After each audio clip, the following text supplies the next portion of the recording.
ultimately, Penguin rarely has to play a complete waiting game against people because his movement, like you mentioned earlier, is just so confident, and he has so many different potential angles he can move in that when you combine that with another player that's capable of 0-to-deathing people off of like the slightest scratches, it means that he doesn't really have to do much zone control. And here we are just having him open up with a little bit of cloud pressure and a bit of jabbing, which is something that he loves doing at the early percent, just wave dashing around, jabbing, and like occasionally maybe like an F-tilting and tech chasing off that. And the pick into Force 4 for game 1, I feel particularly interesting. Not a lot of landing space, but a good amount of variety as to how both of these characters can return to the stage. So I think part of the motivation for Penguin not striking this stage is up tilt up air can kill pretty darn early on this level. It has a shorter ceiling, and I think he's just looking to capitalize on those moments that he can catch Jesier right above him. Or he got not even necessary, but cool all the same. The thing that was so sick was like Jesier was actually trying to DI that cloud explosion as well. It was like, hey, you know what? This might save me.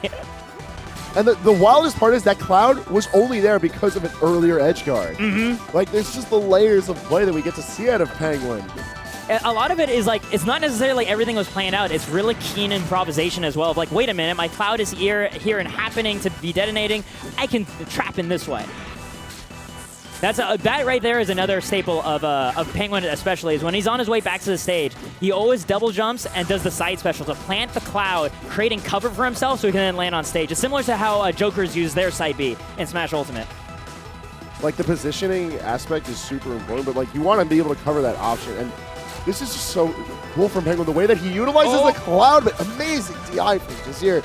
Keeps him in, even with the tech, but he's still got to come off the ledge somehow. Oh, he's going to make you just jump away. Okay. Yeah, I love the patience by Jesier, right? Just keeps his composure, doesn't do anything. Just comes straight down at the very tip of the ledge. And now he has that opportunity to pick off Absa on the way down to the ground, showing off one of the scariest things for Absa to have to deal with in this matchup. Very carefully maneuvering out of that thunder line, too. Jesier slowly staying alive. Wow. Nope. That is not alive enough. That's such a short ceiling that was death DI.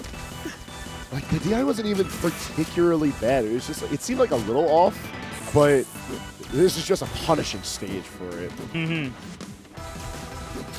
Jesier really hasn't been given an opportunity even to take advantage of the stage. Yeah, we see him trying to set up like a sign or an up strong underneath the side platforms to cover landings. And that's maybe the extent of all he needs. Oh, barely didn't get that kill. Oh, great jab check. Parry check, rather, by Penguin. Has the up air. Yeah. That's the stage. That's the reason why taking Absa there can be a bit of a gamble. Because I'm used to seeing some people like lean towards taking Absa there just because there's less platforms, it hinders their movement a little bit, right? She can't quick attack potentially anywhere. She's more kind of stuck to one side of the stage or the other. But the shorter ceiling means that she might be inclined to leave it open for you. Penguin walking away with the first game, but Jesier keeping it reasonably close, too. See already just the crouch cancel ready to come out, deal with the first F tilt. All right, Abyss for game 2 is fairly interesting as well. I guess get himself a little bit more space to play around with in the air is fine, but you're asking for more aerial space to play with when Absa's on the other side. And there's also no platforms as well for Penguin to play with. Which, I mean, even though the quick attacks don't refresh all your air resources anymore, it's still something useful for her to have, for Penguin rather, to have in his back pocket. And to be fair, even with the presence of platforms in game 1, it really wasn't helping Jesier that much when it came to like mixing up his recoveries. He was still spending forever off stage. Yes, exactly. So I feel like the gamble to take away the platforms to benefit his own combo game and juggle opportunities is better, but he needs to put himself into that position first because Penguin is not giving him anything for free. Yeah, oh wow, Penguin able to just drift by barely. That was otherwise a really nice setup by Jesier. Jesier has himself another chance though. Stalking the landing, no, just looking like he is and picking off Penguin in the air. Penguin's DI is just so clean. None of these moves making it even close to the blast zone, even though we're getting those sparks.